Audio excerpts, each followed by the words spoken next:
Good morning and welcome to Frankly Speaking here on WYDC TV. Big Fox, I see we've got some type of announcement on the top of my screen. We'll get rid of that during the commercial break. Already starting with 3 virtual waves this morning. Thanks for kicking it off with us. We are broadcasting live from the Hesselson studio here on Market Street in Corning. But that threw me off with the... Anyway, so I'm your host, Frank Acom. I hope that doesn't distract you on the top of the screen. We'll get rid of that during the commercial break. Okay. Yesterday, we had Sheriff Jim Allard on the program from Steuben County, of course. Really enjoyed talking with him. And because of the interview, we had received a lot of comments from viewers right before he went on the air. I did not have a chance to read those comments from viewers because they were not necessarily germane to the conversation with the sheriff. So I thought we'd start the program, what a great way to start, with viewer comments. Then we are going to talk about timing on this. The resignation of the Colombia president after all of those anti-Israel protests. Imagine handling the situation as poorly as she has. I mean, I'm glad it's happening. But what, with maybe a month before school starts? We'll talk about that. We also have quite a few things here, obviously, about the Harris campaign, the Trump campaign, a few New York State issues, all that and much more. But first, here are the comments from yesterday's program from viewers. And again, thank you. First off, Trump became one of the best presidents in my lifetime for conservative values by being who he is. Being who he is has always energized the public in ways that stereotypical politicians can't. That's a very good point. This is from Ken in Horseheads. And he has more, but let me kind of interject here. Not being the stereotypical politician is what defeated Hillary Clinton, who was such the stereotypical politician. I remember at the time people were saying during the primaries, the only way we can beat Hillary is with Jeb Bush. And they said it about other candidates that I won't point out, but Jeb Bush is the one that specifically still sticks in my mind because they thought it was going to be politics as usual. Now, Hillary Clinton and the Clinton machine would have destroyed Jeb Bush, as we know. We needed someone in the debate that would be like Donald Trump, that was a fighter, that wasn't willing to give in to the normal political, we'll say, garbage. For instance, pointing out to when Mitt Romney was debating Barack Obama, and I believe it was Candy Crawley, but don't quote me, interjected and quote-unquote corrected Romney on Benghazi. She was wrong. Romney knew she was wrong, but he shied away and allowed her to, quote, fact check, incorrectly, mind you, during the debate. That's the typical politician response. That, as you know, is not the response that you get from Donald Trump. But continuing with Ken's comment, Trump should remain who he is. If I wanted him to be something different, I would vote for whoever the Democrat candidate is. They and most other politicians can change at will to be whoever they think we want them to be, which is exactly what Harris is doing. I can't remember the outlet. I wish I could. I do so much show prep in the morning. But they don't say flip-flop anymore, or they don't say change. They said as in a positive way. They were saying this in a positive way. As Kamala Harris takes a U-turn from past policies, as if that is okay. We know she's distancing herself from the ticket she's been on, or the White House she's been in for nearly 4 years, completely distancing herself from those policies. So yes, this is, and by the way, if you didn't join us yesterday, this was in relationship to the question of does Trump need to change? Some of the talking heads in the Conservative Party are saying we need a different Trump. Now, I do think the Trump that we saw at the debate was very important, a more disciplined Trump. I think there is a time and place for that, don't get me wrong. But if they want him to be a Jeb Bush, and I think J.D. Vance said something similar, Trump's his own man. So if you're expecting something different, you can expect all you want, but it's not going to change. Trump is who Trump is. And if you want the same old stuffy politician, you had opportunities for that in the primary. So I appreciate your point, Ken. Different comment. Please help me understand why Democrats are okay with Harris when they have no say or no vote. That's the $1 million question. I think it's just because it's anybody but Trump. I don't think, and I would say it goes back to the Bernie Sanders, Hillary Clinton race, where the fix was in and Bernie had absolutely no chance. Even though he was packing in rallies, doing a major, making major moves, there was no way he could ever win because the Democrat elites had already picked Hillary Clinton. I think they must just be used to it. Now, I would open the floor, please, to anybody that would want to comment that is a Democrat. Is that okay? Again, when I've talked to people, and it's anecdotal, but it's just, I don't want to vote for Trump. I'm not going to vote for Trump. I would never vote for Trump. So if they ran Mickey Mouse, I'd vote for Mickey Mouse over Donald Trump. And if that's the attitude, that's fine. But it's also hard to be lectured about democracy and these type of things. But it's also, I just don't know, and I'll pose this to Republicans. How would you feel if the shoe was on the other foot and this was how everything went down in the Republican Party? If, for instance, Trump said, okay, you know what, I'm not going to run, dropping out, and I'm nominating or endorsing, I should say, I don't know, Pence. We'll say Pence, just because that was a VP trying to equate it. I just don't think it would go well. But apparently, I have not seen anything, just like we've seen nothing about the scandal of the cover-up of Biden and his mental health for 3.5 years. We're not seeing any kind of media attention on the fact that not a single Democrat had voted, and I was corrected. There was the kind of the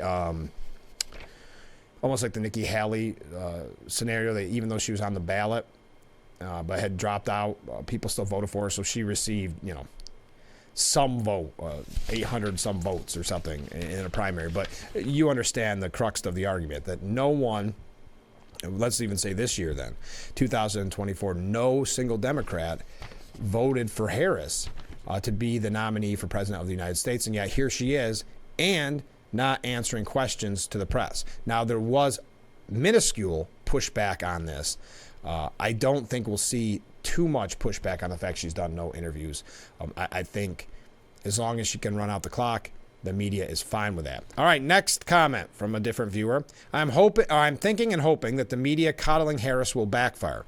I mean, most people are smarter than the media think. Yes, they are. And I think there will be a lot of people outraged over this. Maybe at first they say, okay, but then as we're not getting any real policy substance, she did talk a little bit about the economy yesterday. She's going to put out a plan that I guess targets price gouging, which proves that there's inflation, and the price gouging is an excuse that they use. We know that Biden was using it as well. That is, if it's big business, this big Dorito or big whatever, Lay's potato chip is just trying to make a fortune, so they're giving you less. No, of course it's inflation to keep it to a price that you can kind of afford. But no real policy on her website, not giving any interviews. I do think the American people, maybe at first, that we're saying, oh, well, this is new energy, may be fine with it. I don't think that lasts for 3.5 months, but I think that's their game plan, and they're going to hope that it lasts, and the media is going to be fine with it. Continuing a different comment. Frank, just a thought. Which person is more likely to vote? The person motivated enough to go to rallies, or the ones who's sitting in his room on social media? Well, that's a good point too. I don't know. That's one of the talking points in the media, is that she has momentum. So they're hoping that that'll encourage people to go out and treat it like it's 2020. That could be. I think the people that are willing to stand sometimes 6, 8, 10 hours, 12 hours to get into a Trump rally, yeah, they're going to get out and vote. Yes, I would agree with that. And finally, the last comment that we missed yesterday. I wish Trump would push the facts. He stopped one of the auto companies from moving a plant to Mexico. Point out what he has done. Tell the people he could have done more if he wasn't dealing with the stupid impeachments. Push more of the food and gas prices during his administration. Ask the public if they want more of it. Thank you, Frank. Well, thank you. All amazing comments from viewers. Keep them coming in. That was from yesterday. And thank you for joining us. Wow, that's already the first segment of the program. Just with amazing viewer comments.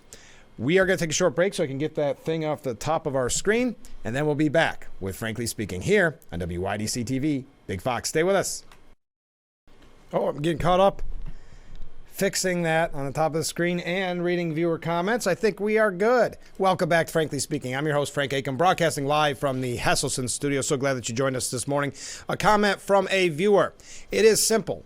The reason that you don't hear any resistance against not having voted for Kamala Harris, meaning the Democrats not voting for Kamala Harris, is because the media doesn't pursue any negative comments pertaining to Democrats, unless directed by the Democrat Party, like what happened with Cuomo, and I would add, and like what happened with Biden. That's what was so fascinating to watch after the debate, and I know I talked with former Congressman Joe Sempolinski about it last week. It was so out of the ordinary.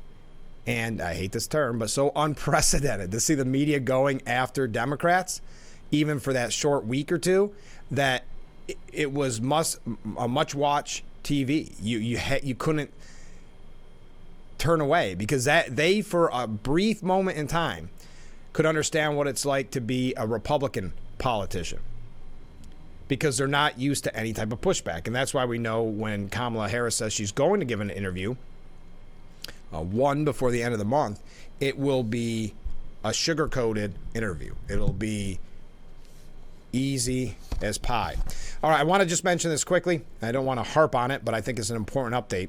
Embattled Columbia University president, Monique Shafik, suddenly resigned yesterday and is escaping back to her home country after leading the elite institution for less than a year that was marked by constant and sometimes destructive anti-Israel, anti-American, anti-police protests.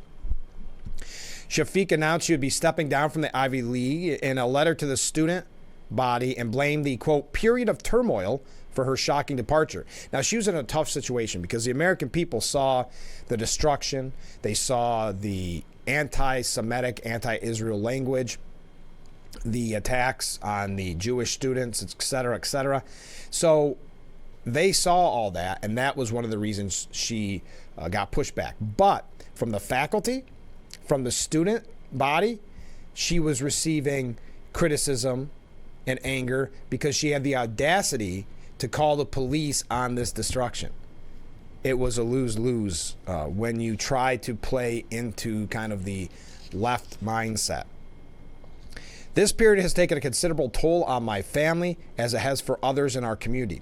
Over the summer, I've been able to reflect and have decided that my moving on at this point would best enable Columbia to traverse the challenges ahead.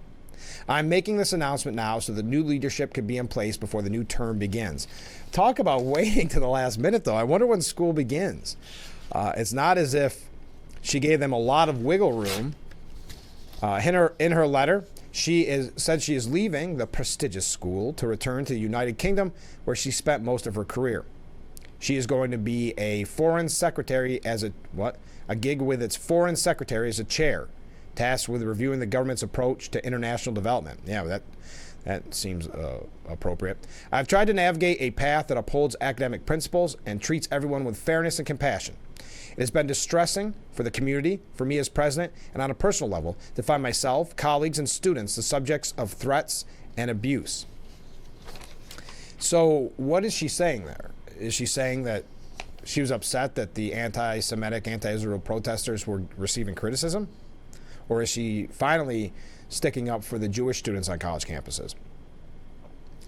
Now, Dr. Katrina Armstrong, the CEO of the Columbia University Irving Medical Center, will be stepping in as interim president. I don't know how bad I'd want that job. She said, as I step into this role, I'm acutely aware of the trials the university has faced over the past year. We should neither understate their significance nor allow them to define who we are and what we have become. The community, however, is not convinced the change in leadership will have any effect on stopping last year's chaos. I'm not going to go into what the students had to say, but one did comment saying, so close to the beginning of the school year, it feels a little daunting. Yeah. I'd imagine, but as Mike Johnson said, Speaker Johnson said it's long overdue. As a result of President Shafik's refusal to protect Jewish students and maintain order on campus, Columbia University became the epicenter for anti-Semitism that has plagued many American university campuses since Hamas's barbaric attack on Israel last fall. Jewish students at Columbia beginning this school year should breathe a sigh of relief. We hope that President Shafiq's resignation serves as an example to university administrators across the country that tolerating or protecting anti-Semites is unacceptable and will have consequences.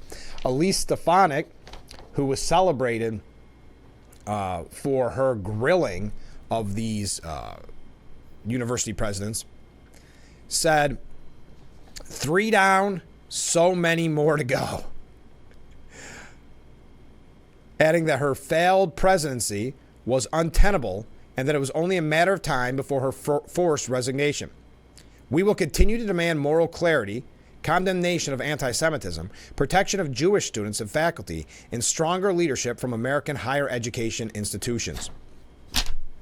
All right. By the way, CNN's actually asking the question. I've never seen this before. It's not to say they don't do this, but they're reaching out to people that go to CNN's website and saying, how did participating in the Israel-Gaza campus protests affect your job prospects? So I think they may kind of see the writing on the wall, something that we talked about so extensively at the time here on the program, that even if you weren't involved in these anti-Israel protests, if someone goes to an employer looking for a job and says, oh yeah, I just graduated from Columbia, is that person that's doing the hiring maybe thinking in the back of their mind it's not worth vetting this person, looking and seeing if they're part of these anti-Israel protests? And we heard from some very important business owners, CEOs, and like that said the exact same thing. It's not worth the hassle. There's many great universities out there that we can look to that weren't involved in this kind of anti-Semitism.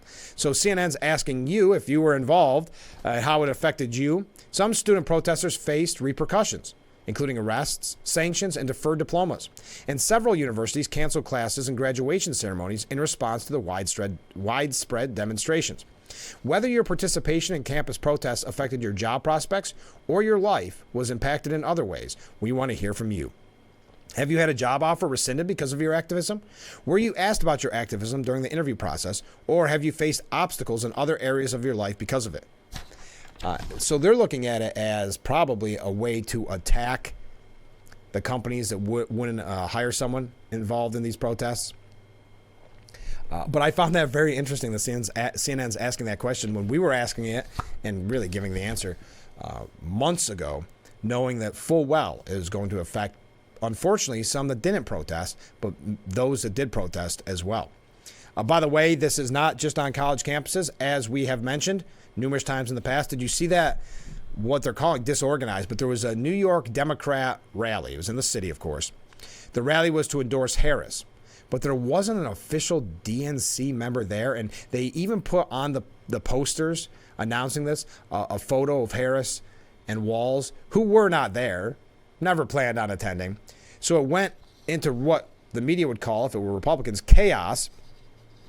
Several demonstrators against Israel's military campaign in Gaza were booted from the Democrat gathering in Harlem, where Mayor Eric Adams gave an impassioned speech. "Make sure you vote," he said, as the disruptors were dragged from the tiny venue in Upper Manhattan.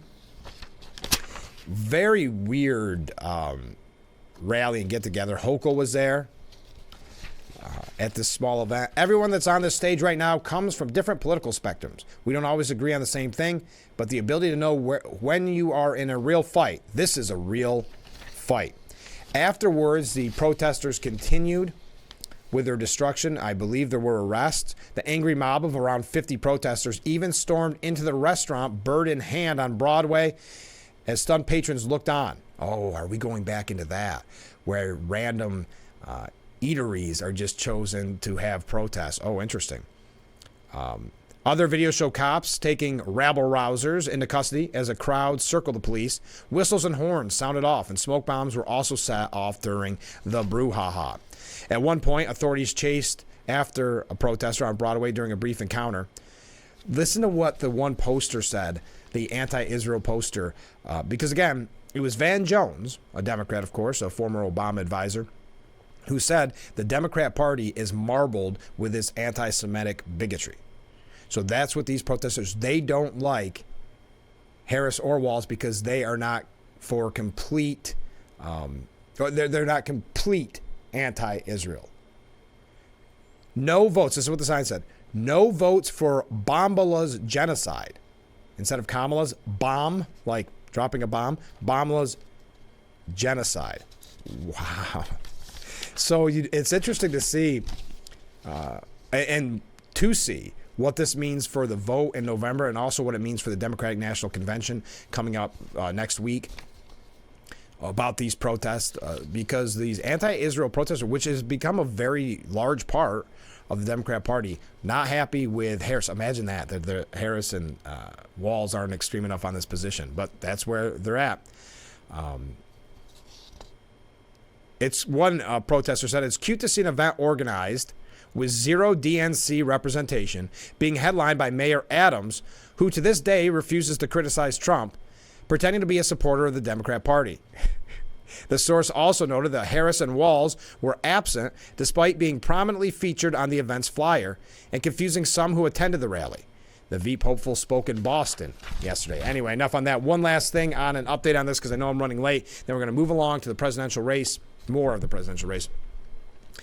Remember when Hochul said we're going to have the discussion about masks because these violent anti-Israel protesters, like we saw outside this Democrat, I don't know what you'd even call it, campaign rally, I don't know what it would be called, party to endorse Harris and Walz.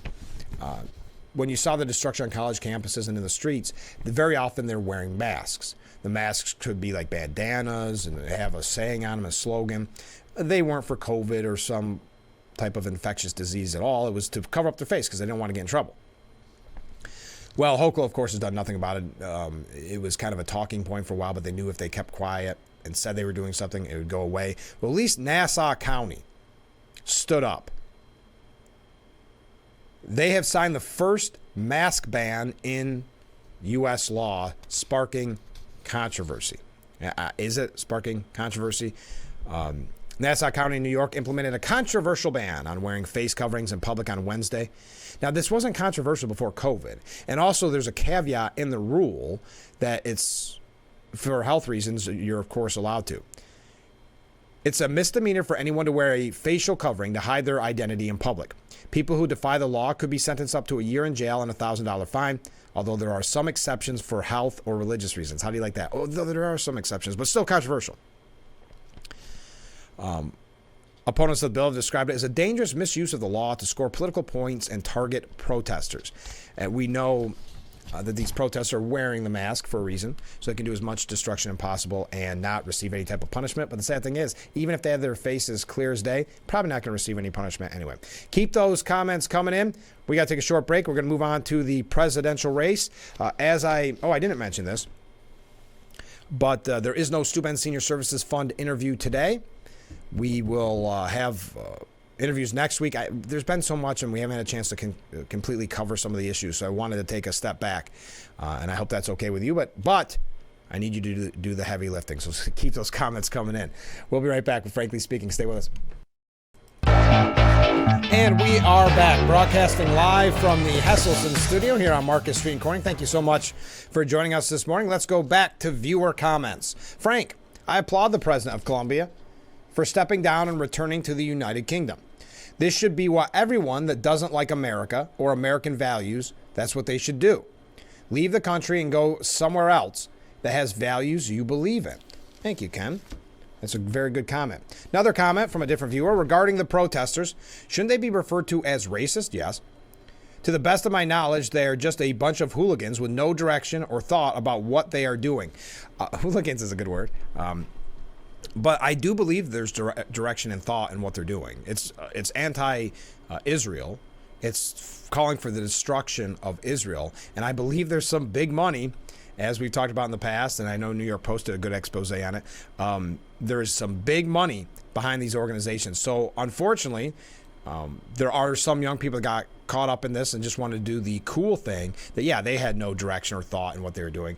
But a big chunk of these protesters very much know what they're calling for and what they're doing, and that is the total destruction of Israel. But thank you for the comment. Another comment. If the major media was actually legitimate, they would pursue who is actually running the country. It's obviously not the president. That's the biggest question and biggest story of the decade. Yes, and I would argue biggest scandal. There is an article by Joe Concha, which we'll get to later on in the program, hopefully, I shouldn't say that unless I know. Biden is president in name only, so Harris can duck blame for their joint debacles. Meaning, obviously, kind of an interesting headline there. But what they're saying, obviously, is Biden's only there to basically fill the seat so that Harris can do the, as the media puts it, U-turn on her past policies in such a nice way that no Republican would ever be given the benefit, a U-turn from her policies.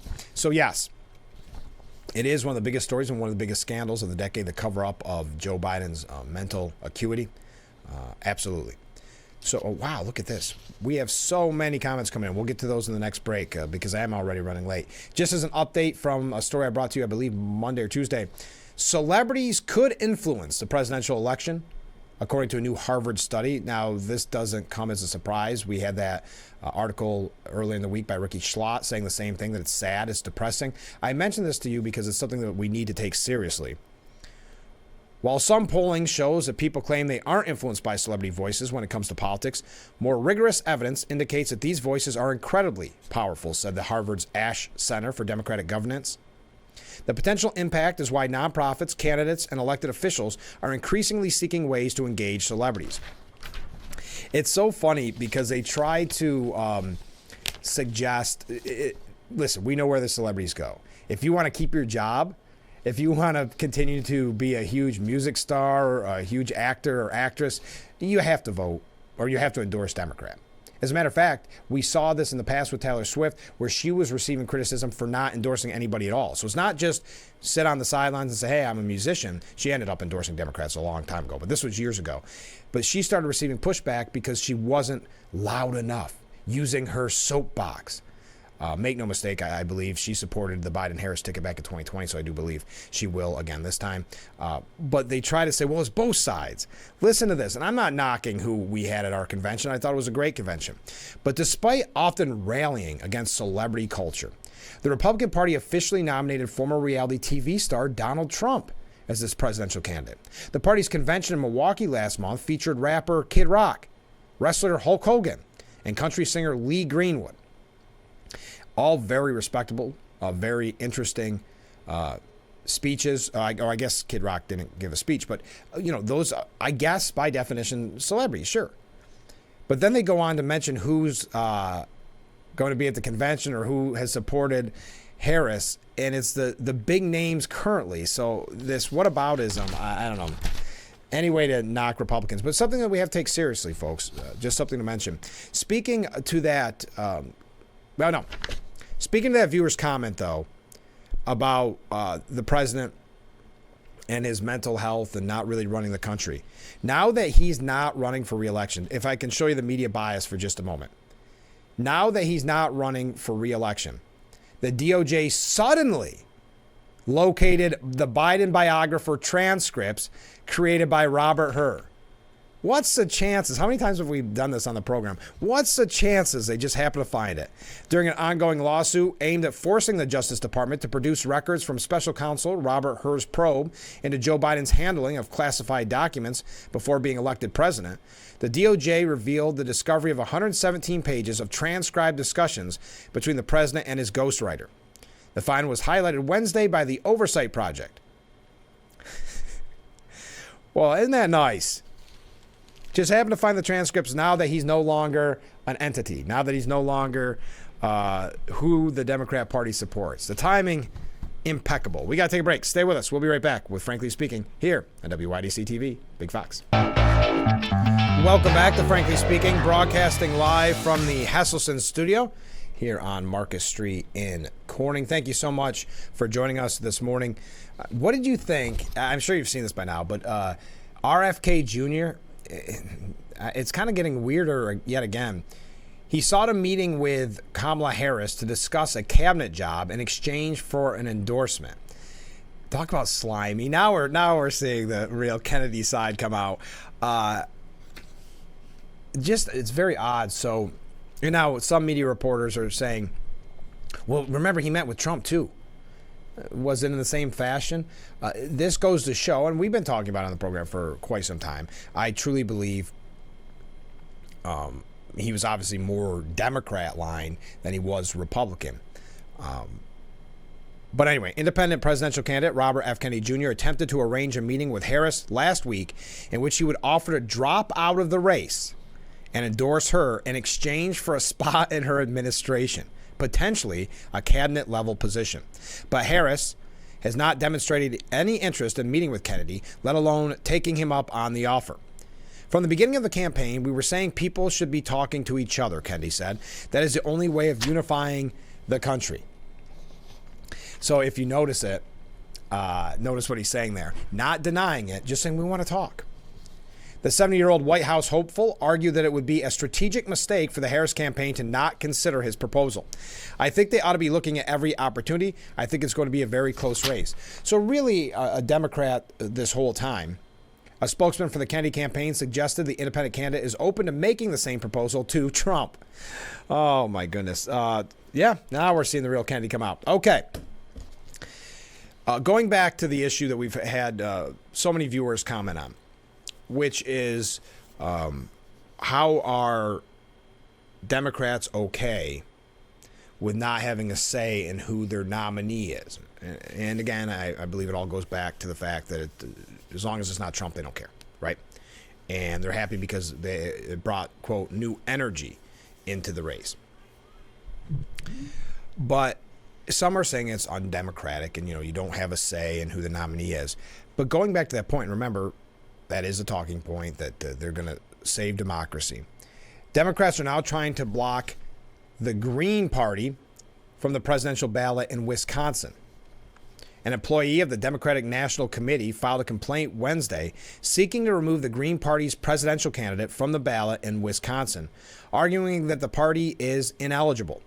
It's the latest move by the DNC to block third-party candidates from the ballot, because if they don't believe their own voters should have a say in the process, why do they think anybody who would support the Green Party should have a say? It goes back to trying to keep Trump off the ballot, the lawfare, et cetera, et cetera. It's hard to take them seriously on the threat to democracy issue. As I mentioned, Democrats are trying to take Robert F. Kennedy Jr. off the ballot in many states, and because they see that more Democrats would go to RFK Jr., as we had said for quite some time. But the Green Party's appearance on the presidential ballot could make a difference in swing state Wisconsin, where 4 of the past 6 presidential elections have been decided by between 5,700 votes and about 23,000 votes. Jill Stein is expected to officially become the Green Party's presidential nominee at its national convention, which begins on Thursday, which begins today. The Associated Press left email messages with the Green Party and Stein's campaign Wednesday afternoon. So again, just to read that headline, Democrats are trying to block the Green Party from the presidential ballot. So if they don't believe their own party should have a say, why should they believe the American voter should have a say and perhaps opt for Jill Stein? Okay, I know we're jumping around a lot this morning. Keep those comments coming in. Thank you. Have you seen out of New York, real quick, and this does tie in with presidential politics, so bear with me. Have you seen that 11-year-old boy that was arrested in New York City? It's an 11-year-old boy, barely 4 foot tall, dressed like he's ready to play in a youth soccer game. Why was he arrested by the NYPD? For allegedly committing a violent mugging. He wasn't just an accomplice either. This 11-year-old, wasn't an accomplice. He was the main aggressor, beating the victim when he tried to get his phone back. Now, according to the New York Post editorial board, the Biden-Harris administration and the liberal laws are directly responsible for this tragedy. And you can point to immigration. You can point to also here in New York and the policies supported by the likes of Harris, the bail reform. We've talked about this in the past. We talked about it with Sheriff Allard numerous times and Sheriff Strom.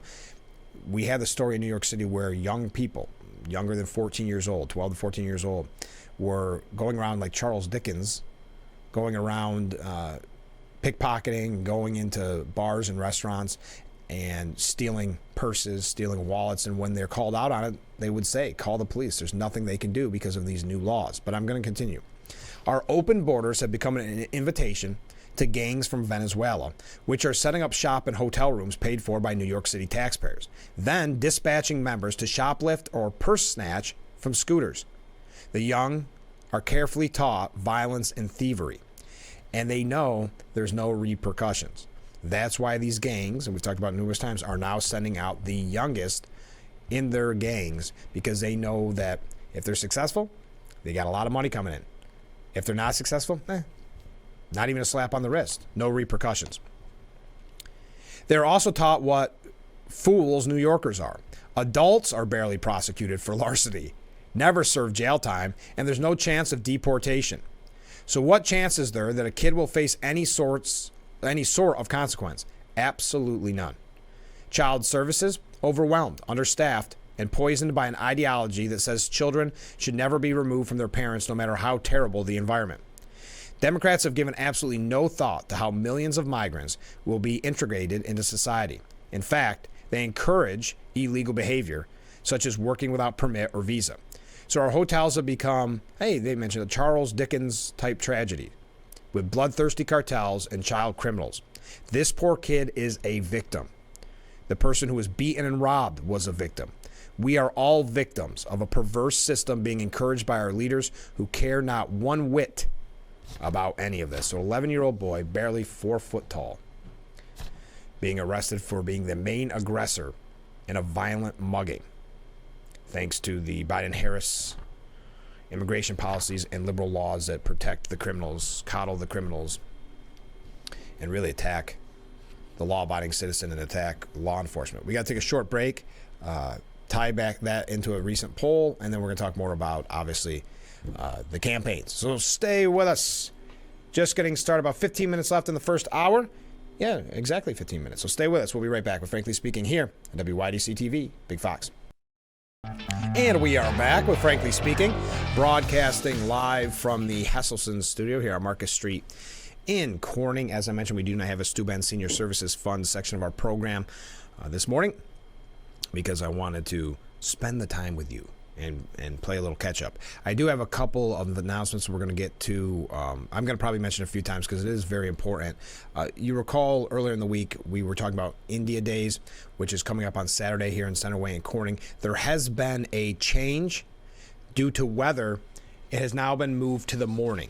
So if you plan on going, and I'm going to mention this quite a few times between today and tomorrow because I don't want someone showing up at the original time. The Southern Tier India Cultural Association we'll be holding India Day again Saturday at 10 a.m. now in Centerway Square in Corning because it is supposed to get nastier weather-wise later in the day. So we'll continue to highlight that, but please pass the word along. Okay. Here we go. So many comments coming in. Boy, we're having a fun show this morning, but the problem is when we have this much fun, it goes so quickly. Okay, here we go. First up, could it be that the reason they magically just discovered the transcripts, yes, the Biden transcripts, is to send a message to Biden in response to him slapping the Democrats by naming Kamala as his successor? That's a very good point.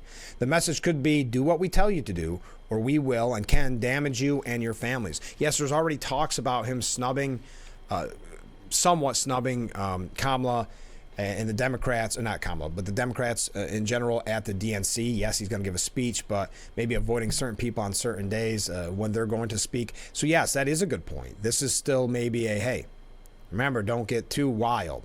It's alleged by anonymous sources, so you know anything about anonymous sources, but it has been alleged that he endorsed Harris because he wanted to show one last power move to the Democrat elite because they wanted somebody else. Rumor had it that Obama wanted Mark Kelly, but that he was saying, okay, you going to stab me in the back? I mean, him and Nancy still aren't talking. They're not friends any longer. So saying the way out the door, okay, you don't want me to be it? We're going to make it tough for you, and we're going to pick Harris. Now, he knew this. I'm sure the people around him knew this, that the media we're going to prop her up and pretend that all the things they said bad about her in the past, meaning that she wasn't a good candidate and things like that, they're going to pretend that's all over now. It's finally, with the reins off of the White House, she can finally be who she is, and we've seen all the headlines. He didn't take that into account, but it's still an uphill battle. So on the way out the door, he said, aha, I got you. So this could be, okay, you want to keep doing that, Biden? Remember, we can damage you and your family. Yeah, I think that's a very good point. Thank you. I don't disagree whatsoever. Another comment from a viewer. I envision that someplace there's a vape-filled room of focus group people sitting around a table, each with a phone and laptop connected to big donors that are actually running the country. You know, that's a good point. I like the fact that it's now vape-filled room. What kind of vape are you referring to, by the way? But yes, no longer cigar-filled room. Okay, that's too bad. That's that's the way of the world. But they, I think I know that Kamala keeps pointing to, or Harris, however probably Harris is more respectful, but saying that Trump is doing everything for big money donors. Her campaign and this race is based on big money donors, because who had more say than the actual voters of the Democrat Party? Big money, because big money was one of the very helpful aspects of getting Biden out when the money started drying out.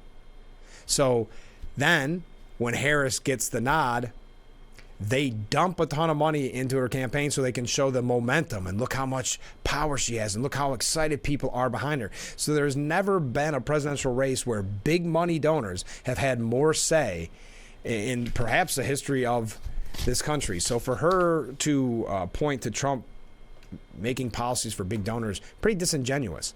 Her whole campaign is based on the fact that big money donors got her in there. But I like the vape-filled room. Okay, next up. The Democrats, a different comment. The Democrats, by trying to get independents off the ballot, I believe, are hoping that those who would have voted for an independent will vote Democrat. At face value, it could be construed that things are not going as well for the Democrats as the media would have us believe. Yeah, I would agree with that. I just think it goes back to they want to make sure that the least amount of voters have a say or have a chance to vote for anybody else but them. The party that was going to save democracy. Before we take our last break in this hour, a majority of Americans want troops sent to border, and they oppose illegal immigration. I bring this up after that tragic story of that 11-year-old migrant who was a main aggressor in a violent mugging in New York City, and how the cartels, because of the open porous border policies of this administration, the gangs have infiltrated and have a very good, really good plan if you're a criminal, which is send the young people out. They'll get in absolutely no trouble, because like the New York Times or the New York Post said, if grown-ups don't get in trouble for this type of thing, you think an 11-year-old's going to? Well, that would tie in why this poll is suggesting that the majority of Americans want troops sent to the borders. Polls are consistently showing two key indictments on the Biden-Harris administration's border policy. Americans not only overwhelmingly oppose illegal immigration, but also want troops sent to the southern border and keep the border, or make the border, I should say, secure. Two new recent polls support this trend. Although polls have consistently shown that Americans overwhelmingly disapprove of Vice President Harris's job as border czar, a new Napolitan news service poll found that 84% of registered voters believe illegal immigration is bad for the United States, compared to only 12% who say it is good. I don't want to get into all this because these are all numbers that we know. Does that equate, though, at the voting booth? Does that all play out? Because, again, the media, I don't want to beat a dead horse here, but the media just has to get this into the barn. They just have to run out the clock and not ask Harris tough questions, not expect a press conference. If she does do one interview before the end of the month, think of that. What does she have to hide? I don't know. But if she does do one, it'll be such a sunshine and rainbows type interview, because they just, the same groups that covered up Biden's mental health for 3.5 years, it's not going to be too tough to have them cover up the negatives of Harris for the next 2.5 months. And again, ignore her past policies, saying such nice things as, oh, it's a U-turn now. Ignore her past policies. Also, ignore the things that they were so critical of, and the media not that critical of, but enough, because they didn't want her to be the nominee back when there was talks of Biden dropping out, when there could actually be a primary and voters would actually have say in who their candidate would be. They didn't want Harris because they thought she'd be devastating to the ticket, that she does not give a good, let me rephrase that. Off the cuff, she doesn't give a good speech. She doesn't do good in debates. Now, a lot of people are saying, wow, her speeches are really good. Yes, a teleprompter speech, which is not a knock on her. Many politicians use a teleprompter, but that is a lot different than thinking on your feet and acting on your feet. That was a tangent, but the media is fine with it. So we got more comments coming in. I got to take our last break of this hour. We are moving fast. Stay with us. This is, Frankly Speaking, here on Big Fox. Welcome back to Frankly Speaking as we wrap up our number one. We received this comment from a viewer. Is President Trump still doing rallies for his campaign on the campaign trail? And if so, I never see them advertised on TV, like when he's going to be and where he's going to be, not even on Fox stations and the like. So I wonder if you could let me know. Yes, he is still doing rallies. There is some criticism among Republican circles right now that he is not doing as many as he did in 2016, that they'd like to see him out there more. But actually on Saturday, he's going to hold a rally in Wilkes-Barre, Pennsylvania. So not that far away. But yes, he is still holding rallies. I think you're not going to see the media cover it like they did in 2016 or perhaps even a little bit 2020 because they realize how damaging it was to the Democrat that was running, in that case, Clinton. So you're not going to see, other than on conservative outlets, you're not going to see the full rally. I know there's YouTube channels and things like that that'll show them. You're not going to see that. Yeah, they'll show clips if they think Trump said something negative, but the days of getting a full rally are going to be pretty rare. And that's not speaking to Fox, that's the others, but because I know in the past, the mainstream media in 2016 brought up the full rallies often.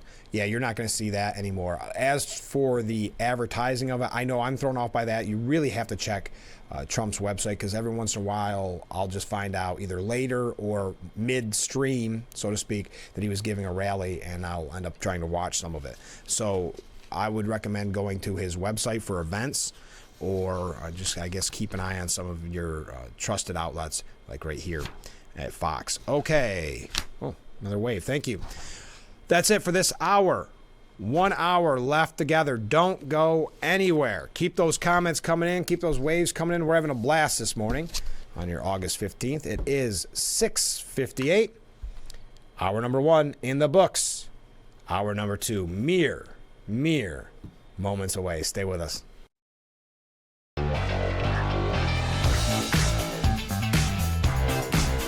Hour number two of Frankly Speaking. I'm your host, Frank Acom. We are broadcasting live from the Hesselson studio here on historic Market Street in Corning. Thank you so much for joining us this morning. We've had a wonderful first hour, and I expect the same from the second hour, so keep those comments coming in.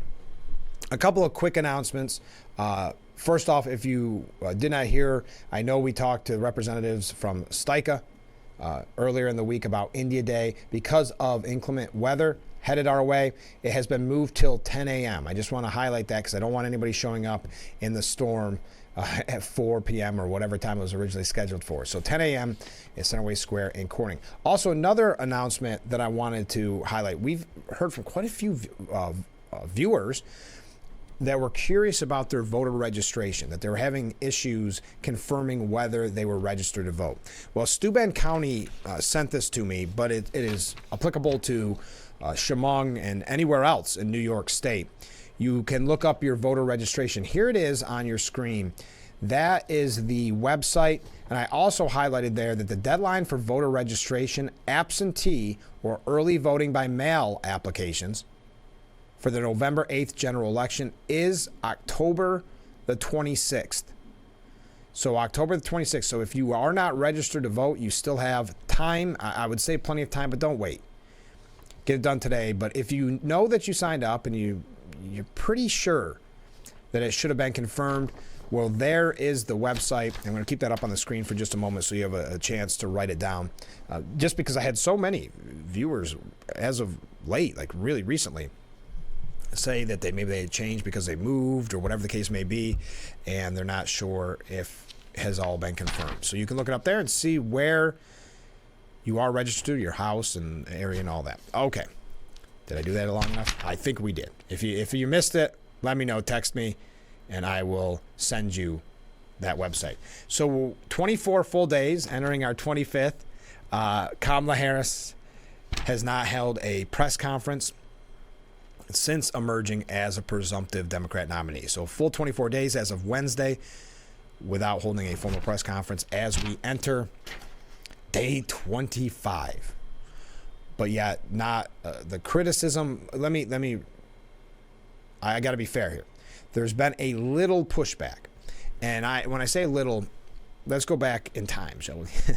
When Biden wasn't giving press conferences and Obama wasn't giving as many press conferences as the media would like, or being as transparent as they would like, what the media would normally do about once a quarter, send a letter and say, we want you to be more transparent. We want more press coverage. And then they did their due diligence in their mind and they moved away. And they didn't bring it up anymore. They didn't do pushback. That's what I think we're seeing right now is, can't you do an interview? Can't you do a press conference? And then, hey, they can tell conservatives, look, I asked, I tried. And they don't really have to push. And I believe that's what we're seeing from Mr. Jim Acosta from CNN Newsroom. Acosta asked Harris's communications director, Michael Tyler, quote, I'm sure this is not going to be the first time you've heard this question, but the Trump campaign is also going after the vice president for not doing enough interviews, for not holding a press conference. Would it kill you guys to have a press conference? Why hasn't she had a press conference? So again, he did his due diligence. Now he can say he tried. He really spoke truth to power. He doesn't care at the end of the day. But Tyler said, listen, the vice president and Governor Walz have been busy crisscrossing this country because in today's day and age, you can't do both. You can't give a media interview or do a press conference from a different location than what? Directly Washington? But anyway, since the launch of this campaign and adding a Governor Walz to the ticket, you saw the ways in which they went across the battleground states last week, generating rallies of thousands, 10,000 here, 15,000 there. So Acosta said, but Michael, you know a campaign rally is not a press conference. Do you mind if I cut in? I mean, do you... That's a statement that's never been said to a Republican by a media representative. Do you mind if I cut in? I mean, you know, campaign rally is not a press conference. Why hasn't she had a press conference? She's the vice president. She can handle the questions. Why not do it? Well, can she? I mean, I don't know if you can state that unequivocally if you're Mr. Costa, because we haven't seen, what was the last time she really gave a press conference? I think they said like 2021 or something wild like that, but I'll continue. We absolutely are going to, said Tyler. You hear her take questions as she's out on the stump. And as she said last week, we're going to have a sit-down interview here before the end of the month. I don't know if that means here at CNN. Could be. By the end of the month. A sit-down interview, folks. The cookie-cutter, most basic thing you could do, which she knows will be an easy interview. She still can only confirm one in a month. I know I'm going to sound like a broken record, and I apologize, but Joe Semplinsky, when he was in Congress, was giving interviews and press conferences right up until the last moments of his time in office. That's the 23rd Congressional District. He was giving interviews time and time again. She can't, as Vice President of the United States, number one, but also number two, as the candidate who was never actually primaried, who never actually, in this go-around, who never actually was voted on by Democrats to be the nominee, is the nominee. She can't answer questions to the press, but ultimately to the American people, because we all know, and Mr. Costa here is kind of beating around the bush, a press or a rally with a telepromptered speech is not the same as, for instance, when Trump gives a press conference. You've seen those where it can be questions from all over the place. Sometimes that's what some members of the media like to do, as a matter of fact, ask you something that they think will stump you to make you look foolish and say, oh, Trump didn't know this. Now, Harris would never have it that bad, but she would perhaps be asked some tough questions about, like, hey, do you have any policy? Could you tell us what you've changed on? Could you tell us what you're running on your platform? She wouldn't get it as tough as a Republican press conference, but still. So Acosta at least asking, would it kill you guys to have a press conference? And he doesn't agree to a press conference. He says, well, we're going to do a sit-down interview before the end of the month. Acosta said, one interview by the end of the month, that is not a lot. Can you commit to a press conference by the end of the month? Tyler said, quote, we will commit to directly engaging with the voters.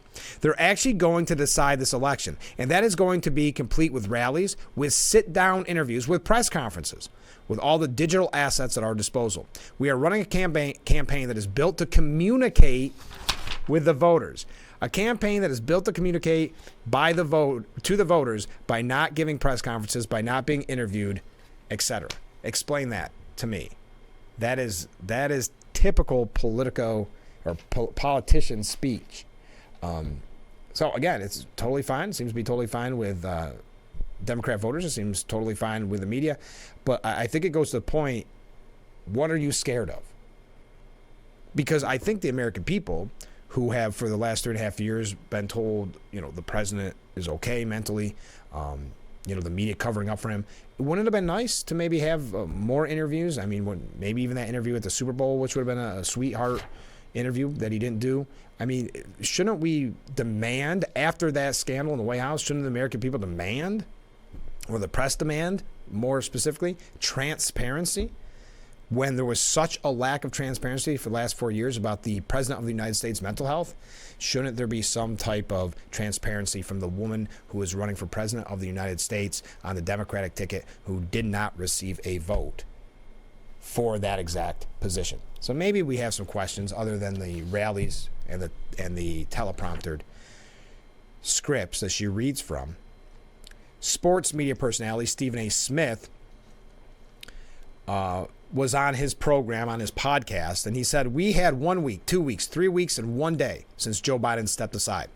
The only darn place we've seen Kamala Harris is at pep rallies. What's up? Somebody's got to say something, and it can't just be the conservatives. Right is right. Good for Stephen A. Smith. It can't just be the conservatives. It should be the media pushing back on this. It should be the Democrat voters pushing back on this as well, after such a lack of transparency over the last 3.5 years. They should demand, the voters should demand transparency. He continued, I'm talking to my sister here. Come on now. You're running for the presidency of the United States of America. You got my vote. You're running for the presidency of the United States of America. What are you hiding for? And I mean hiding in plain sight. Somebody's got to say it. Now, you can't be running for the president of the United States. Not one single press conference, not one single one-on-one sit-down interview where somebody gets to question you about the questions that we ask. That's not fair. That's not fair. If you're a conservative and you're out there lambasting her for it, ridiculing her for it, trying to torment her for it or whatever, it is perfectly within your right to do so. All of you anti-conservative out there, shut up. That's a valid point.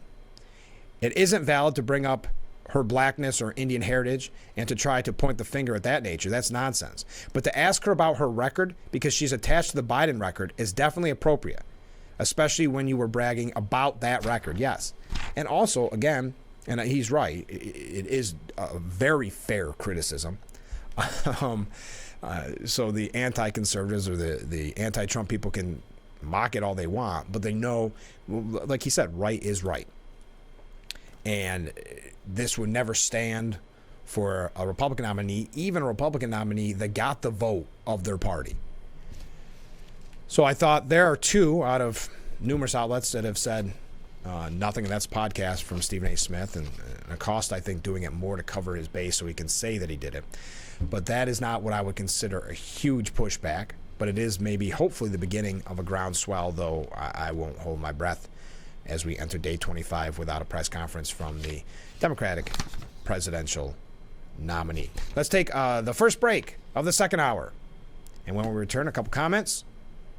A lot more to talk about. We are firing on all cylinders this morning, so stay with us.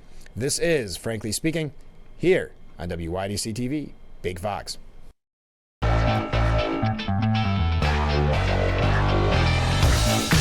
And we are back with Frankly Speaking as we broadcast live from the Hasselson studio here on Market Street in Corning. I'm your host, Frank Hakem. Thank you again for joining us on what has been a very exciting Frankly Speaking. More comments from viewers. According to that, and this is in reference to, I believe, Harris's campaign person saying essentially they can't do it all, and that includes a press conference. The Democrats are admitting they can't walk and chew gum at the same time, yet they want to be placed in charge. Thank you very much. A different topic, but a very important comment from a viewer. Good morning, Frank. Good morning.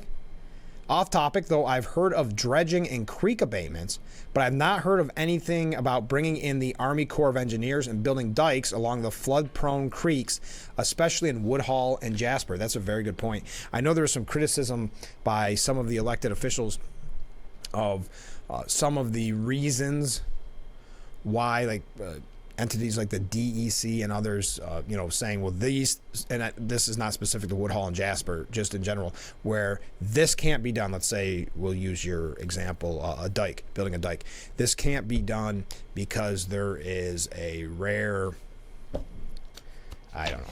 salamander, a rare newt that lives in the area, something like that. I mean, it's kind of that ridiculous. So I'm not sure if that is the exact reason that the dikes have not been built in the flood-prone creeks, but something needs to be done. That's crystal clear. What they're going through is heartbreaking. To think that the school is just about to open at the beginning of the school year after the flood 3 years ago with Tropical Storm Fred. To think that 3 years later, it gets destroyed yet again. And now they're talking about, after all that money to rebuild it, now they're talking about, let's just move it. We can't have this happen every 3 years, and I can't blame them. So thank you for the comment. I have not heard about the Army Corps of Engineers coming in and doing that, but I hope that the fire is lit under the feds and others to finally do something. So I did mention Harris is calling for the federal ban on price gouging to lower costs in her first economic policy speech. Vice President Harris on Friday is expected to call for a federal ban on price gouging to lower grocery prices and everyday costs for Americans in her first economic policy speech in Raleigh, North Carolina. First economic policy speech, 25 days into the campaign. The proposal is part of Harris's effort to prevent corporations in the food and grocery industries from hiking prices on consumers, and is one component of a larger plan she will roll out to tackle high costs and inflation, according to a news release from the Harris campaign. If this is such a cure-all, why wasn't it suggested 3 years ago? Because to me, it seems as if the media and many others are ignoring the fact that she is still a part of this administration and still very much a part of these policies that were implemented by this administration. So, to me, it's hard to take this at face value. As part of her first 100 days in office, the vice president's campaign said she would implement a plan to keep costs down that include authorizing the Federal Trade Commission and state attorney generals to investigate and implement harsh penalties on companies that violate the federal ban, resources that can detect price fixing, and more support for small businesses to potentially grow into competitors of large companies. Harris's policy speech comes as the economy remains a critical issue for voters.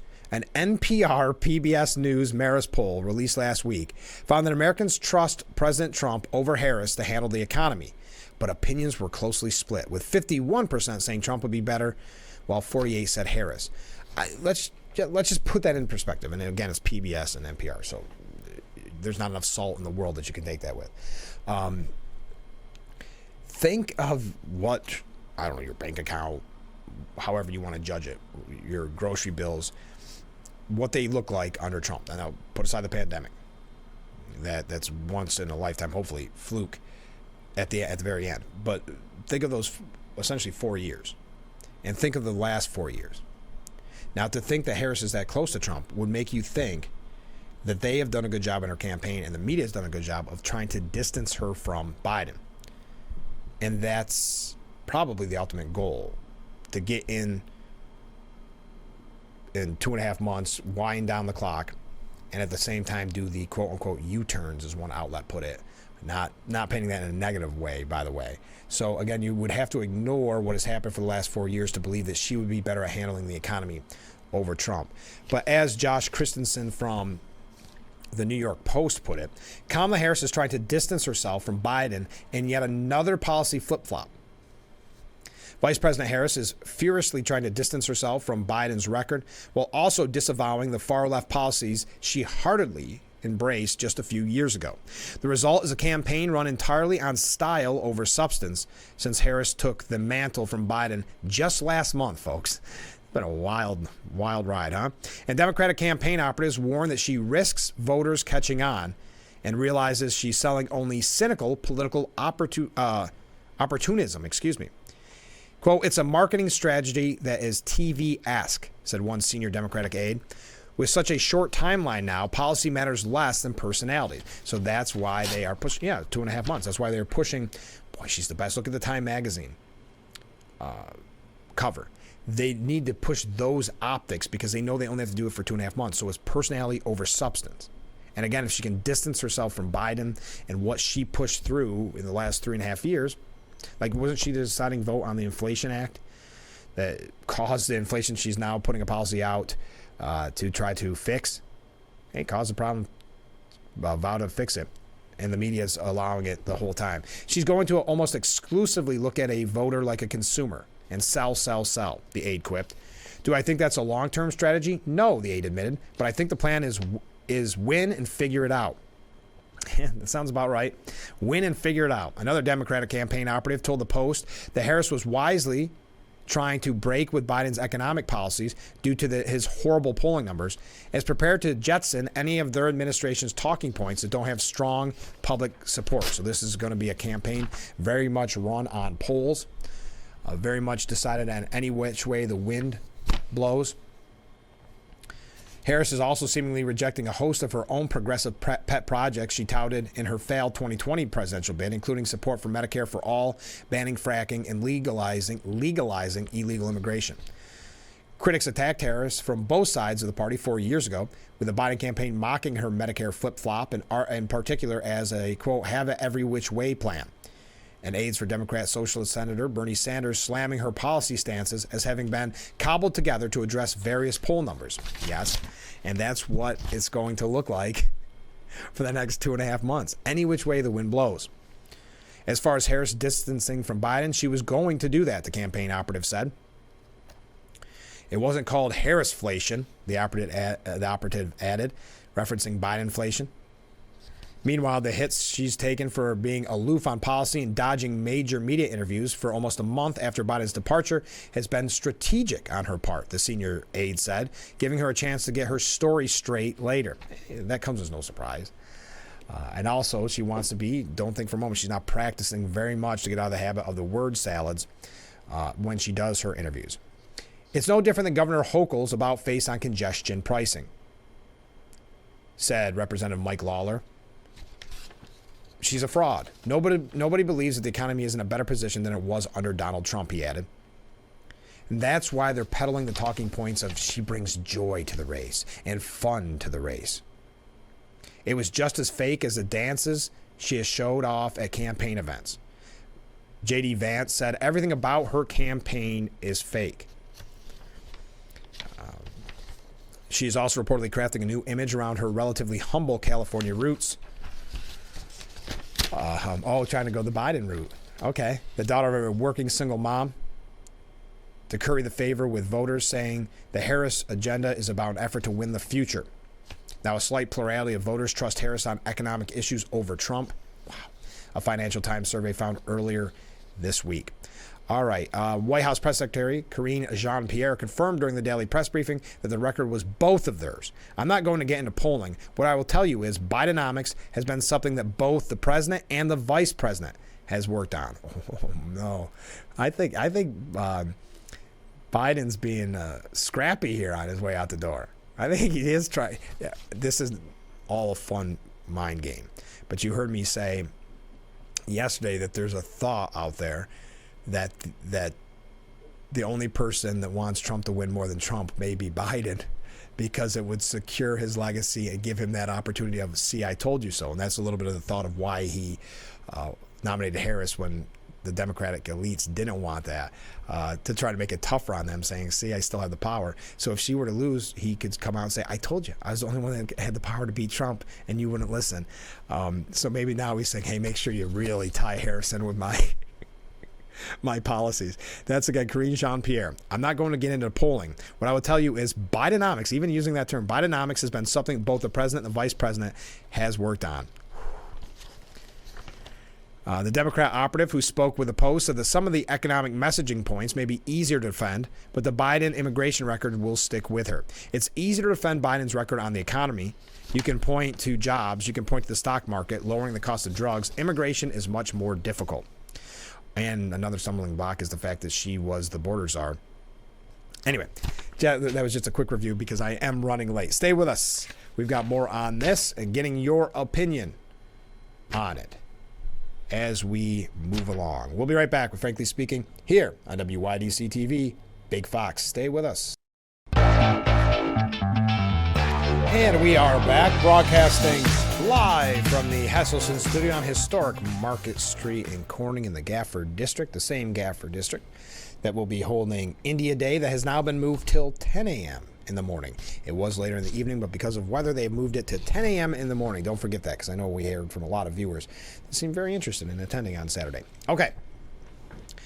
So earlier in the program, we had a viewer talking about really perhaps the biggest scandal in presidential history, which is a cover-up of Joe Biden's mental acuity and the issues that he had there, and asking the question, who's really running the place? Who's running the country? And it's a real serious question when you think about it, because he not only has, it's not like November, the election's over, win, lose, or draw, that he's out. No, it's all the way until January. So a lot, unfortunately, can happen and makes us all nervous. But Joe Concha has this piece, and it ties right in with what that viewer was saying, and I'd love to hear your opinion on it. Who exactly is running the country? The current president is barely seen.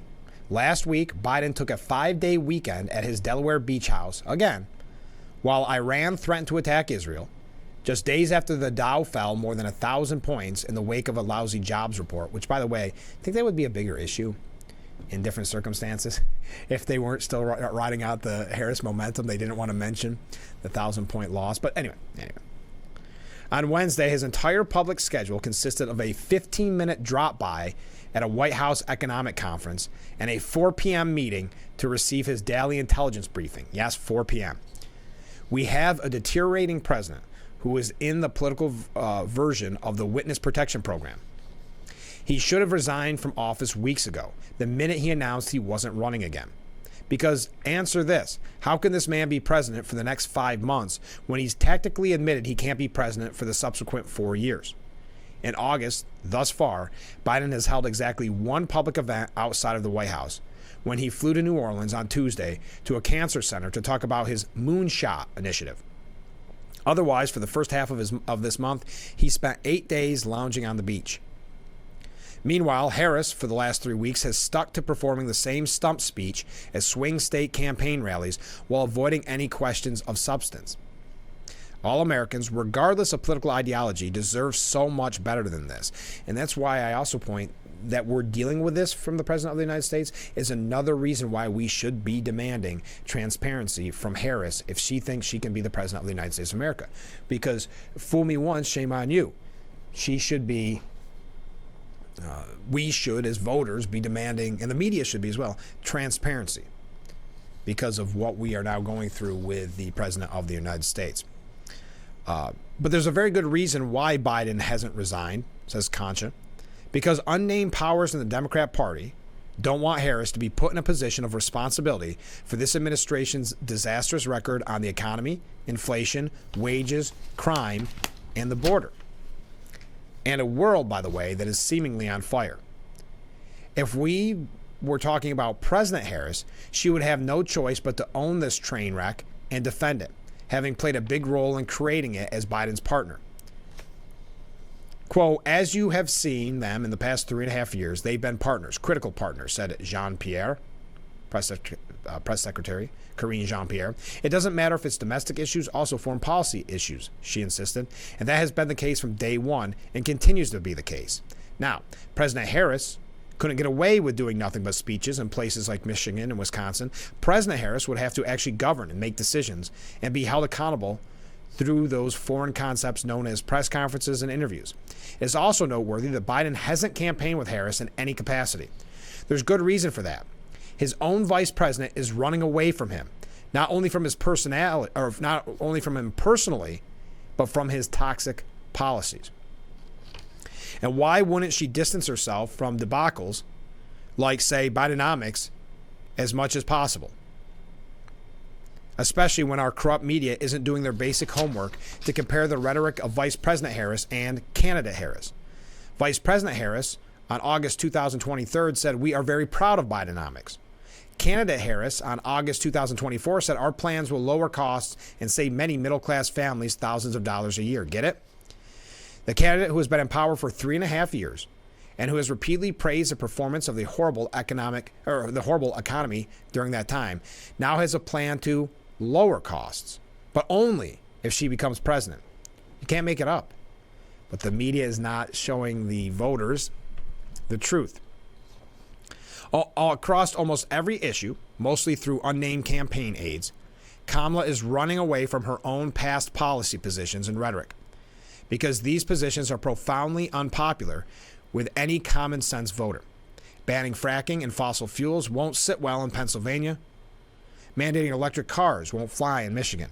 Abolishing ICE, supporting sanctuary cities, offering free health care to illegals, and raising taxes, all positions Harris has taken loudly and proudly, would be political suicide if she were to double down on them today or in the next whenever. And that's why Biden remains in power, in name at least, because by doing so, Kamala the chameleon can traipse off on her own version of the Eras Tour, as a fawning media cheers all her talk about the big changes she'll make on day one, despite, having had these 3.5 years to fix the crises she and her boss created. We got to get on a short break. Keep those comments coming in. I'd love to hear your thoughts on that. But right now, we've got to take this break. Stay with us. This is Frankly Speaking. And we are back, Frankly Speaking, here on WYDC TV, Big Fox. So proud to be with you this morning. Okay, comment from a viewer. People have forgotten that Trump refused to take any money when he was president, and he gave it to others. Yes, his salary he donated to various charities and the like. And he more or less made a remark in one of his speeches that he would do the same again. Yeah, I would expect him not to take a salary and not to use the office to gain. As a matter of fact, he lost money from being president, if you think of all the boycotts and the things like that. So yes, good point. By the way, I just saw a piece at the New York Times. Yes, the New York Times. And it's titled, "When Will They Speak Again?" Once close, Biden and Pelosi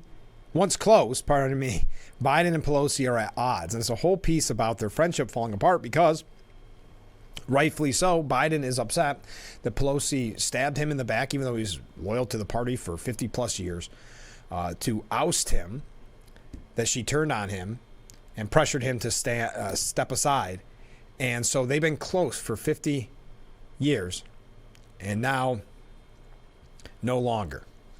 President Biden is upset that Representative Nancy Pelosi worked to get him out of the race. She is losing sleep over it. No, she isn't. She's a stone cold killer. Some have likened it to a mobster, a Michael Corleone taking out Fredo.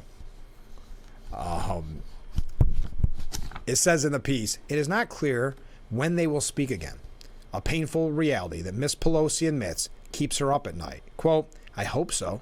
I pray so. I cry so. I lose sleep on it," she told David Remnick, the editor-in-chief of The New Yorker, earlier this month, when pressed on whether her relationship with Mr. Biden would survive.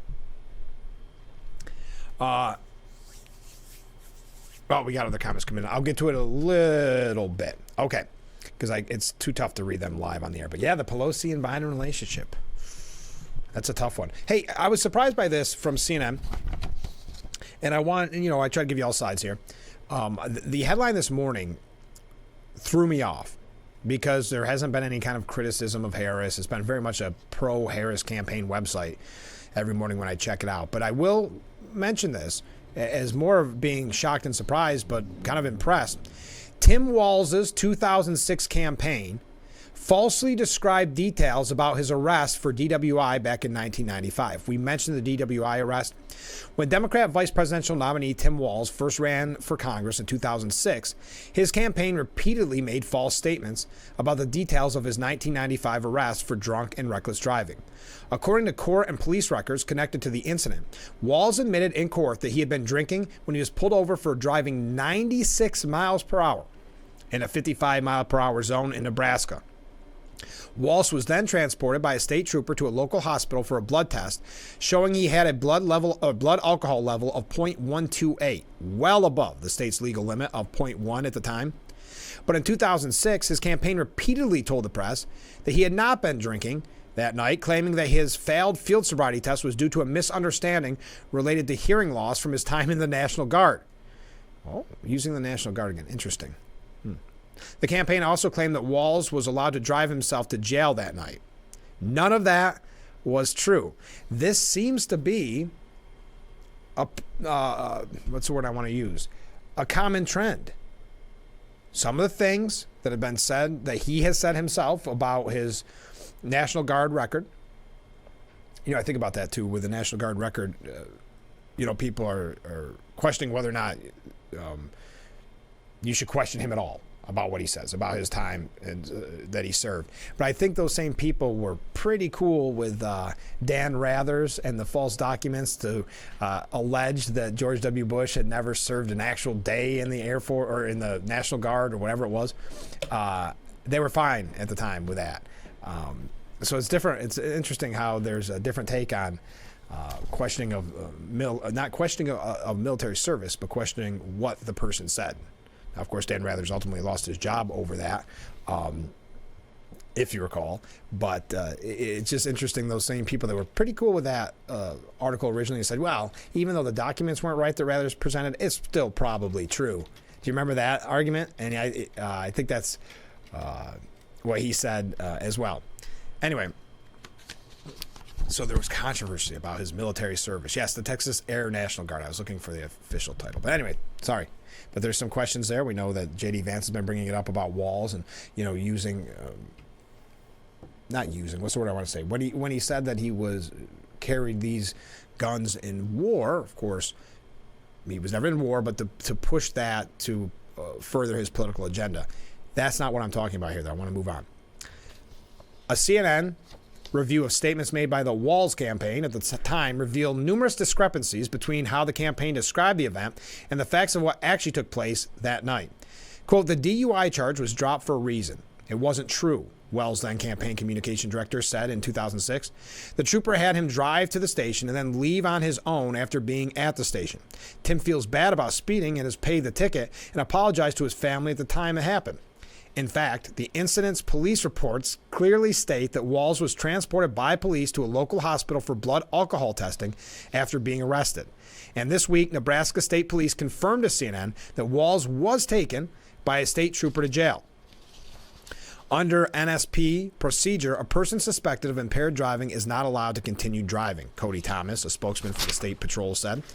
In this case, the suspect was transported by the trooper and was lodged in Dawes County Jail. Now that Walz is a Democrat nominee for vice president, renewed scrutiny is being paid to the details of his 1995 arrest and how his campaign described the incident a decade later as he launched his political career. Walz has subsequently acknowledged the facts of the case, admitting during his 2018 campaign for governor that he had been drinking and driving. On Tuesday, the Daily Beast published an interview with a state trooper who arrested Walz. He disputed claims that Walz had not been drinking and noted the sobriety test had nothing to do with hearing. The Harris-Walz campaign, you're never going to guess it. When asked for comment, the Harris-Walz campaign declined to comment for the story. I don't want to go into all the specifics, but just seems to be what you would call a common trend in some of Walz's past and how it is presented. Okay, we got to take another short break. It's unbelievable. Tim Walz, though, did pick October 1st as a day for the debate between him and J.D. Vance, but I want you to understand, that sounded lectury. The media is presenting this as a done deal, but Walz picked the October 1st date. J.D. Vance says he wants a real debate with opponent Tim Walz, not a fake news media garbage one. But this is what the New York Post is reporting. Walz posted on X, "See you on October 1st, J.D." Minnesota's governor announced his preferred debate date after CBS offered 4 dates between September 17th and October 8th. Now, Vance is eager to debate Walz, though it was not immediately clear if there would be any wrangling over the date before a final agreement. The vice presidential debate is expected to focus on policy differences between the 40-year-old Republican and the 60-year-old Democrat, as well as Vance's allegation that Walz committed stolen valor by misstating his military record. Got a couple last-minute waves coming in here. Thank you. Now, Trump has agreed to additional debates with Harris, as you know, but Harris has not confirmed those dates. I'm happy to have that conversation about an additional debate or after September 10th for sure. So an additional debate, I don't see it happening. But J.D. Vance says he wants a real debate with his opponent. We want to actually look at the debates, look at the moderators, talk about the rules a little bit. I strongly suspect we're going to be there on October 1st, but we're not going to do one of these fake debates where they don't actually have an audience there, where they don't actually set the parameters in a way that we have a good exchange of ideas. In other words, we're not going to walk into a fake news media garbage debate. We're going to do a real debate. And if CBS agrees to it, then certainly we will do it. We got to take another break. Stay with us. Thank you so much for joining us. Little time left together. Get those comments in. And we are back with Frankly Speaking, broadcasting live from the Hesselson studio here on Market Street in Corning. Boy, I'm looking at the time here. I wanted to get to this. Oh, just keep this in mind when you see kind of what's happening behind the scenes. Former federal prosecutor and NBC legal analyst Glenn Kirshner said on the Dean Obeidallah show that if Donald Trump loses the 2024 election, he will, quote, spend the rest of his miserable life in court or prison. So the lawfare continues. The threats of lawfare continue, and you've seen at Harris rallies where they chant, lock him up. So as long as Donald Trump loses the election, that Donald Trump will spend the rest of his miserable life in court being prosecuted and ultimately serving prison terms, one after the other. So our job is to just get to the polls in numbers too big to rig and too real to steal. And then everything else will sort itself out. Okay. Too big to steal. So is he suggesting election interference? Boy. I don't know. Is he raising questions about the legitimacy of the race? But also, remember, it all boils down to lawfare. And Andrew McCarthy had a really good point. Prepare for Trump to be sentenced to prison on September 18th. To no surprise, Judge Juan Merkin has yet again denied former President Trump's motion that the judge recuse himself. I'm speaking, of course, about the case in which Manhattan's elected progressive Democrat District Attorney Alvin Bragg is prosecuting Trump.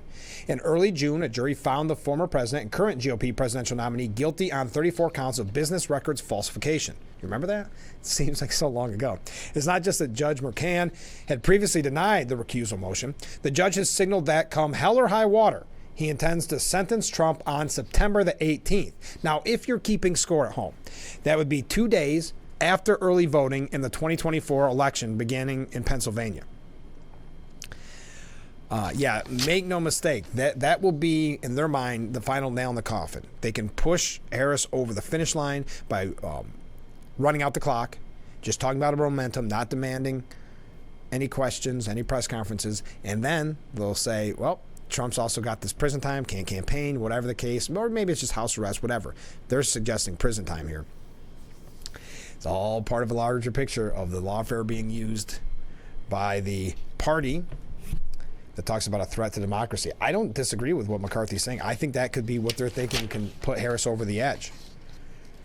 The objective here is to enable Vice President Harris and the media Democratic complex to label Trump a convicted felon sentenced to prison just weeks before Election Day, at a time when Americans will already have started voting in many states, not least the potentially decisive Pennsylvania battleground. Prepare for Merkin to deny Trump's immunity claim and strap in for sentencing on September the 18th. What a good point. Now, as we try to present all sides, Megyn Kelly is torching Trump for rambling too much and that it's becoming boring. Now, Nate Silver submitted, this is what he said at the time. I would encourage more reporting on, is Trump in some state of decline? I think that's a fair question to ask of any 78-year-old. So Silver initiated that. Here's the problem. It would be easier to accept that if that was ever said in the last 3.5 years about Biden. It's hard to accept that premise from a Nate Silver, right? But Kelly said, that's a fair question. And look, one of the reasons why Trump gets upset with yours truly is because I have been raising that question for a while. And then he has what appears to be senior moments. Wow. Megyn Kelly loves to make a name for herself. Trump in 2016, he was tough to lose interest in, and I think that's probably an age-related change. So I think this is one of the challenges of the people around him, who I am sure desperately are trying to get him to stick to message, so that he's bored. Megyn Kelly, and that's, I know, who I base my vote on, is bored with Trump for rambling too much. J.D. Vance dismisses criticism of the campaign whining about Harris, saying unfiltered Trump is his own man. And this is a comment that I referenced earlier in the program, and I wanted to make sure that I quoted it exactly. J.D. Vance said, President Trump, the reason people love him is because he's his own man.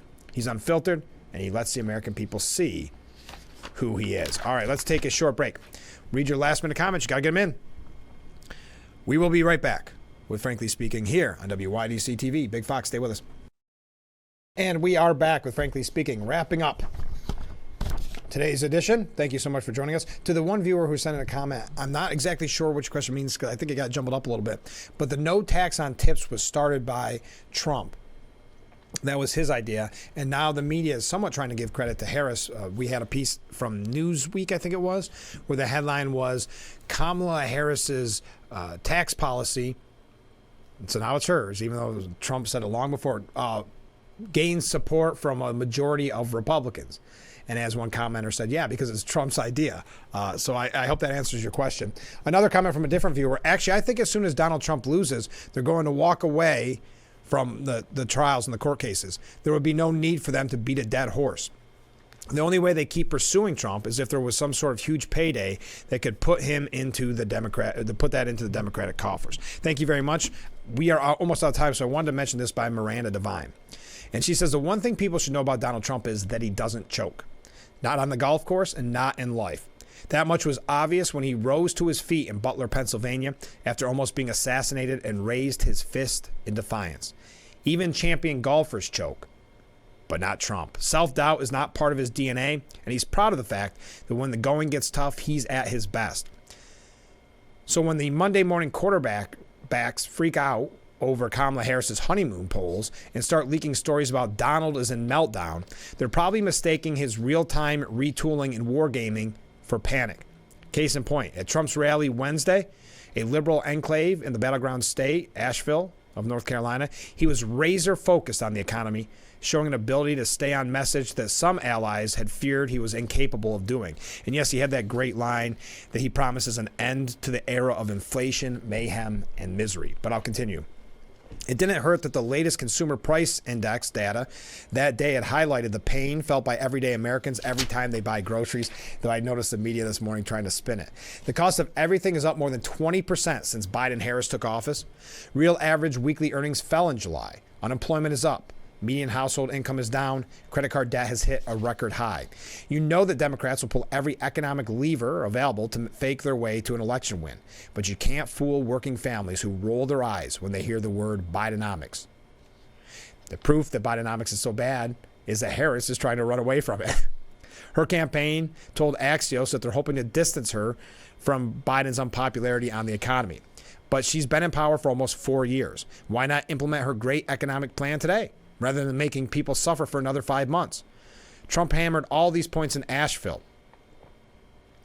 Vote Trump and your incomes will soar, your savings will grow, young people will be able to afford a home, and we will be able to bring back the American dream bigger, better, and stronger than ever before. Under my leadership, the U.S. will commit to the ambitious goal of slashing energy and electricity prices by half, at least half, within 12 months and at a maximum 18 months. And she goes on to quote more and more of this. We just don't have time. But he hammered the cost of living under Bidenomics. The disciplined performance ought to go some way to placating the naysayers who have been concerned that the campaign and Trump have lost their way. Nikki Haley is right. The Republicans and Trump need to quit whining and focus on winning instead of trying to belittle Harris. Complaining that Harris doesn't do interviews and that the media is giving her a free ride is pointless. She is getting away with it. I don't think it's pointless, but this is why I read every point. Democrats and their shady partners will never going to let Trump have an easy ride to the Oval Office. Whatever the moment is, Harris is meeting it. It's not AI that is generating big crowds, so it's showing patronizing disrespect to your adversary. Hillary made the mistake when she called Trump supporters a basket of deplorables. So it's a good point. To his family and those who know him, Trump's default is a sunny disposition and a generous spirit. But he has been so demonized, a lot of people don't see it. If Harris steals his policies like no tax on tips, chalk it up as a compliment and a win for the beneficiaries. A confident, leader is more appealing than a petty, aggrieved one. Trump is well ahead of where he was in 2020 in the polls and has the advantage that the electorate is looking to his term in office as the golden years. I thought that was a good way to end the program. And you can weigh in on your thoughts at the end, and we'll bring them up on tomorrow's show. Have a great day, everyone. Thank you for joining us. So many great comments. Thanks for all the waves. We will be back tomorrow morning starting at 6 a.m. with Frankly Speaking, only on WYDC TV. Big Fox will see you bright and early tomorrow morning. I look forward to it already.